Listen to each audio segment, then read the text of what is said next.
It is race day. And I think there are some things that are even more surprising to me than just the Mercedes, Ferrari making pole, the Red Bull, all of that. Because as you know, on our podcast, if you haven't seen it yet, you will see it. We had a predictions where we were all going to decide to choose who would make pole. I chose Ferrari based off the consistency that I saw in testing and practice. I felt like they had the best duel that would probably put a car on pole, and they did. But with that also being said, I thought that Haas this year, along with Williams, would probably be in the mid-tier, mid-pack. And Haas has proven, even with some struggles earlier in testing, that they may indeed compete mid-tier, mid-pack. So Williams seems to be holding the boat down with the anchor. I'm not going to go into them, but I am surprised that two teams that have shown us they're struggling have been unable to be consistent, not only with drivers, but with the cars, and that is Aston and McLaren. And we're just going to look at some of these results based off practice 1, practice 2, practice 3, and then qualifying yesterday, going into today's race and seeing what I think about these teams as they go to compete. So we're going to look at McLaren first. Now, McLaren's had their issues all through testing, especially when Daniel fell ill to COVID. He didn't get any seat time in Bahrain, the track that we are currently racing on later on today. Norris had his issues. He even ended up pushing the car back into the pits. So I think it's fair to say that McLaren has underperformed given expectations based off the last season. I definitely thought they would come into this season with more continuity as their drivers seem to be meshing better as the season started to end. I thought they would indeed capitalize off that momentum going into the end of last season and come back this season like more improved, and that does not seem to be the case. They're struggling. So let's look at their practice 1. I have it up on the screen now. Practice 1, they're coupled together down here, 16 and 17. All right, 16 and 17, 136s. Definitely not going to do it, right? Especially when we got the top 5 running in I think the first practice they ran 133s. All right, cracking 132s, 136. All right, now if we come on down here to P2, there was some separation that happened between Lando and Daniel. They still improved. Daniel still at 18, running in 134s. Lando up at 11, running 133s. So even with that being said, still not what we need to see from them given what is occurring in the top 5, right? Like in the top 5, we got them cracking into the 132s. But even so, we saw Mercedes around what they were in the last, even testing, running around 9, something like that. So, Hamilton improved throughout the day, but, I'm going to get back on the two teams that I'm definitely concerned about this season. I thought were going to be really competitive, and now I'm a little concerned that they may not be competitive, at least the first part of this season. So, like I said, Lando improves 133. Daniel improves 134. Got out of that 136 range. We come on down here to P3, practice 3, and we see that Daniel 134 still. Lando 133s. No improvement from practice 2 to practice 3. That is when I got concerned, right? I was excited to see, okay, they jumped out at 136 because there was nothing exciting about that. So for them to jump out at 136 was like, okay, maybe all is not that bad. When I didn't see the improvement to practice 3, I was like, we might have some concerns. So then let's go ahead and go to qualifying. This is it. This is where, if this whole narrative of sandbagging is going to be true, right? If we're going to stick to this, qualifying Q3 is not where you're going to keep sandbagging. You're trying to put your team on pole to get the advantage into this race today. McLaren did not do that. As you see right there, 13 Norris, he cracked the 132s. But by then, the rest of the teams are running away, like 130s, 131s. Like the rest of the pack is running away. Daniel comes in at 132s. Like by then, they're way out of it. Too late by then. Nowhere. And given even where they are, they pretty much stay stagnant throughout this entire, from practice one to qualifying. So the other team that we're definitely going to have some concern about is going to be Aston Martin. So let's look at Aston Martin. Now, Aston Martin definitely had, I think they were pretty quiet through testing in Bahrain. They were pretty quiet. There was nothing exciting happening with Aston Martin. Then we come into practice, boom, they also get hit. Vettel, to me, which would be, they're definitely their vet. Vettel is their vet. They got now a combination like that running in Haas where they have Magnussen as the vet. Schumacher is the rookie. Stroll to Vettel will be the rookie, but now Vettel's out with COVID, so they bring in Nico. Good bring in for that. But let's look at their practice one times.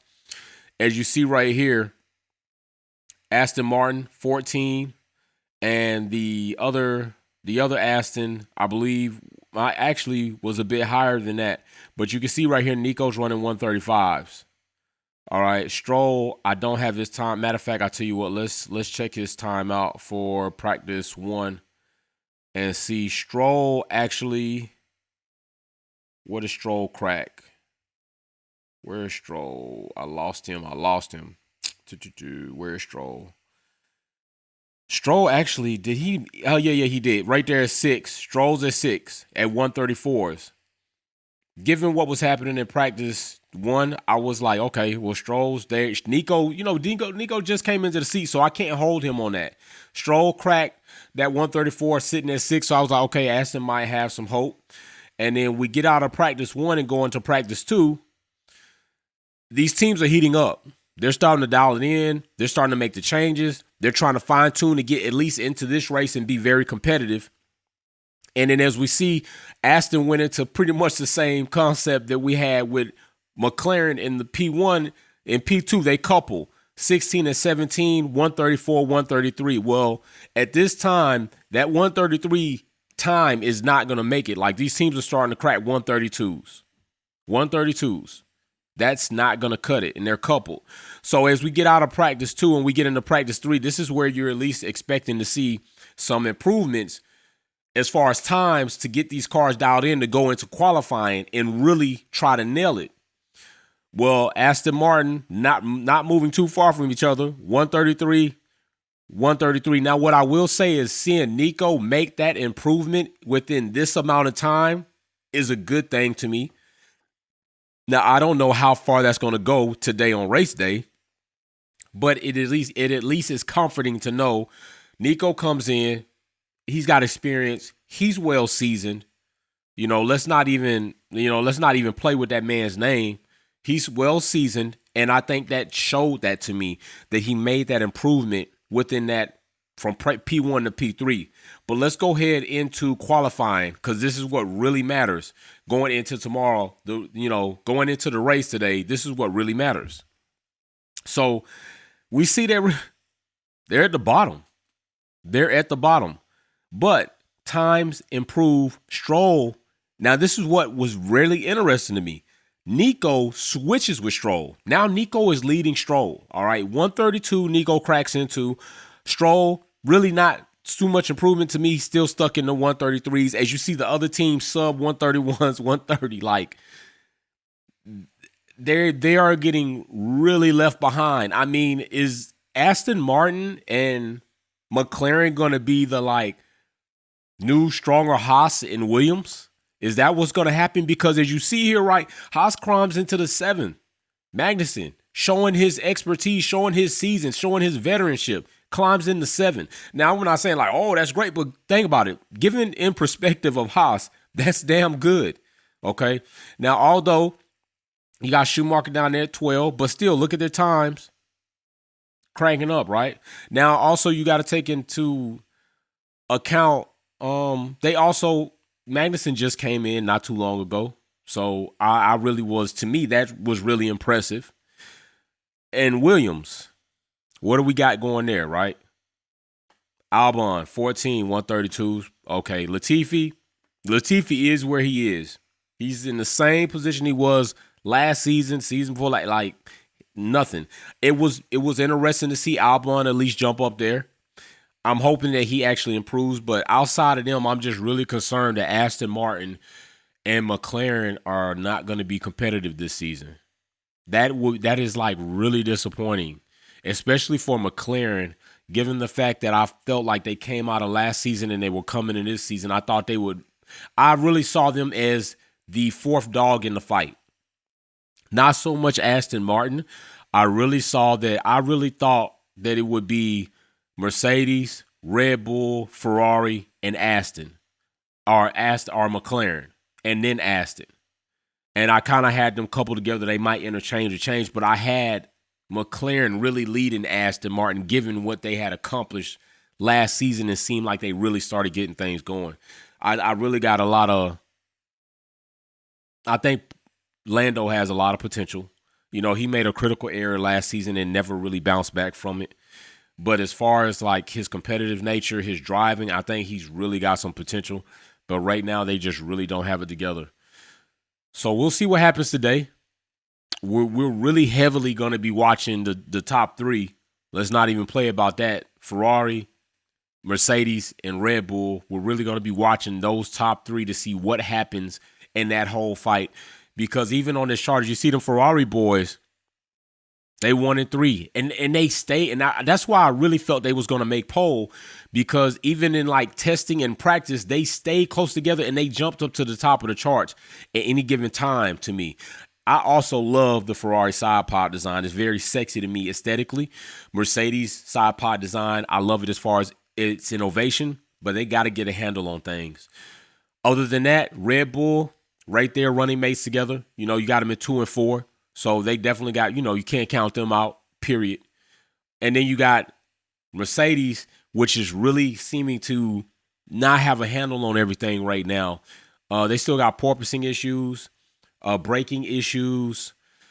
I think they're still trying to get a handle on the whole side pod and design situation. But to me, we'll see what happens. I'm going to make another video about that. But right now, this is about Aston and McLaren, you know, and I don't have high hopes for them today. So we will see where they end up. Of course, I'm going to be live post the race, and we can have a conversation about all that. I know Space is going to be jumping out the business. So with that being said, let's see what happens. Let's enjoy race day.